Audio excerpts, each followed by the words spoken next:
Welcome everybody to How Fast Will It Go, and today we're dealing with the 2010 Saleen S5S Raptor. Now it has 1085 horsepower, 930 pounds-feet of torque from a 5.4 litre twin turbocharged V8 engine, and the car itself weighs 3,153 pounds.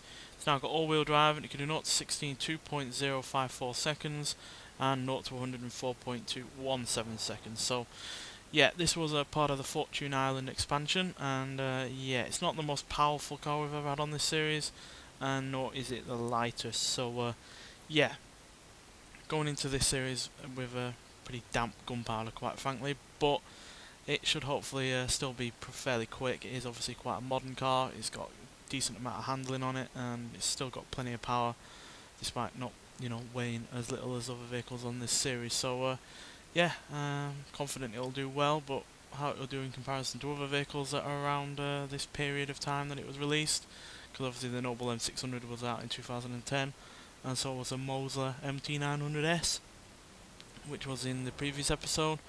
So yeah, it'd be interesting to see what it can do compared to them two cars. So yeah, let's get out there. So yeah, it accelerates as good as it does now because it has that all-wheel drive system and all that extra power. Whether or not that'll be helpful in terms of overall controllability, you'll have to see. That's 200 already.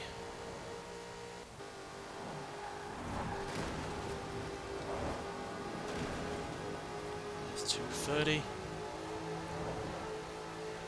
240. Well, we're not going to be last place, that's for sure. I went a complete wrong angle there. Needs to be more to the left.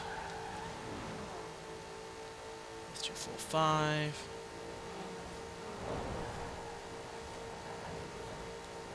250. Caught the edge of that lorry there. So still wouldn't have made that corner either way. So yeah, 250 on our first run there. I think we've still got a fair bit of straight left though, before we have to turn around and go the other way down to see if we can get any more. Luckily it is fairly quick in terms of acceleration, as you'd expect for a car with more than 1,000 horsepower.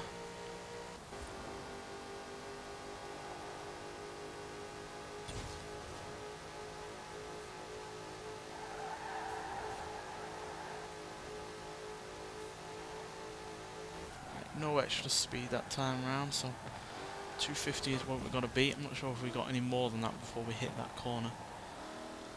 I'll check in editing if we did. It all depends whether or not we get any faster on this other side of the motorway.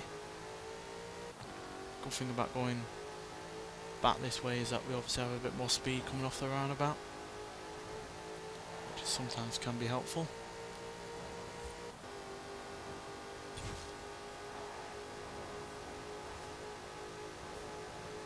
Traffic seems to be disappeared, which is useful to say the least.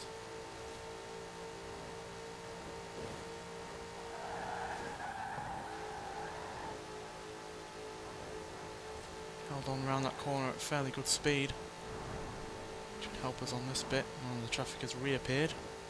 Not useful.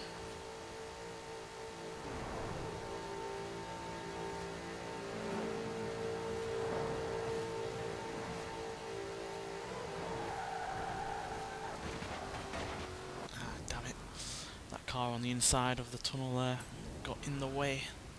An Audi or whatever it was.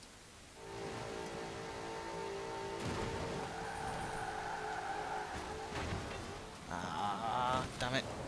Ow. Well, that's a bit of a spectacular crash there, but crashing is not helpful in gaining a high rate of speed, obviously. Tried to go on the inside of that car, but obviously that was a bit too dangerous. I think 250 is all we're going to get though, to be honest. Which is a shame, because obviously more than 1,000 horsepower should be able to make more than 250, yeah, that's what we're going to get. So yeah, a little bit of a disappointment there, because it obviously can go faster. It was not exactly at the rev limit when we did get up to 250. If that's what we did get, I will have to check back on the video to make sure it was 250.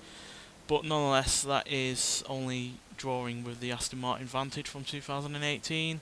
It is nonetheless so faster than the Mercedes-Benz SL65, the Morgan Aero Supersports and the Austin-Healey 3000 Mark III, but it's way behind the likes of the Jaguar C-Type, Aston Martin DB10, and other fellow 2010 cars of the Noble M600 and the Mosler MT900S. So yeah, it's 18 mile an hour behind the Mosler and 12 mile an hour behind the Noble. So that's a bit of a disappointment, especially considering it was a fairly controllable car. That all-wheel drive system certainly helped it keep that power in check, but yeah, just got a little bit unlucky with traffic and corners, the right opportunities and stuff like that. So yeah, a lot of this series comes down to luck in terms of getting a high rate of top speed, because obviously we're not in a controlled environment like we would be on a Forza Motorsport game. But yeah, 250 is not hardly the worst that we've had, and yeah, the car nonetheless showed it had the potential. Just a shame we couldn't really fulfill it.